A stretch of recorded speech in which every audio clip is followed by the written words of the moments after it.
उन्हाळ्याच्या कडक उन्हात शरीराला हायड्रेशन देणारा आणि मन तृप्त करणारा असा घरचा थंडगार मठ्ठा कोथिंबीर, जिरे आणि आल्याच्या चवीसह आरोग्यदायी सुखाचा अनुभव देतो. नमस्कार मंडळी, मी रोहिणी आणि फूडी रोहिणीमध्ये आज आपण पाहणार आहोत थंडगार असं मठ्ठाची रेसिपी.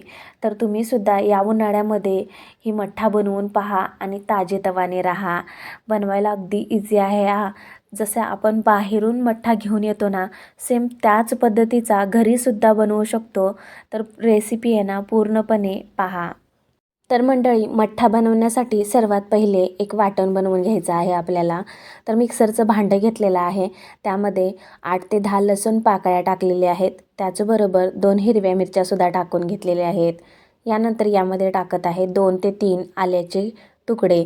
त्याचबरोबर कोथिंबीर टाकलेली आहे आणि यामध्ये टाकायचं आहे सर्वात शेवटी पुदिन्याची पानं. अगदी 7 ते 8 पुदिन्याची पानंसुद्धा इथे मी घेतलेली आहेत. यानंतर मिक्सरच्या भांड्यामध्ये ना अगदी थोडंफार पाणी मिक्स करूया आणि हे जे वाटण आहे ना ते बारीक असं मिक्सरला वाटून घेऊया. आणि व्हिडिओमध्ये तुम्हाला दिसतच असेल वाटण जे आहे ना ते तयार झालेलं आहे अगदी मठ्ठा बनवण्यासाठी. कोथिंबीर, पुदिना जे काही साहित्य टाकलं होतं ना, खूप मस्त असं बारीक झालेलं आहे. तर आता घेऊया ताक. आणि ताक मात्र आहे ना खूप थंड आहे. मठ्ठा बनवायचा आहे यासाठी अगोदरच मी फ्रीजमध्ये ताक ठेवलं होतं. त्यामुळे ना ताक आहे ना खूप थंडगार असं आहे. तरी यामध्ये मी आणखीन थोडंसं थंड पाणी ॲड केलेलं आहे, अगदी कपभर असं. आणि यामध्ये टाकणार आहोत आत्ता बनवून घेतलेलं वाटण. तर मंडळी, हे जे ताक आहे ना ते साधारणतः अर्धा लिटरच्या वरी ताक आहे. तर अर्धा लिटर ताकसाठी अगदी 3 ते 4 चमचे वाटण असं मी यामध्ये मिक्स केलेलं आहे. यानंतर यामध्ये टाकूया जिरे पावडर. त्याचबरोबर काळं मीठसुद्धा यामध्ये मी ॲड केलेलं आहे आणि चवीला म्हणून साधं मीठसुद्धा थोडंफार ॲड केलेलं आहे. आणि यानंतर यामध्ये टाकणार आहोत बारीक चिरून अशी कोथिंबीर. आणि झालं ना मंडळी तयार थंडगार असा मठ्ठा. यामध्ये मी आईस क्यूब वगैरे टाकलेलं नाही आहे, कारण जे ताक आहे ना ते ऑलरेडी खूप थंड होतं.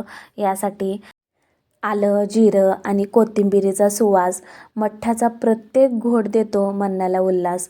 आणि खरंच खूप अप्रतिम झालेला हा मठ्ठा.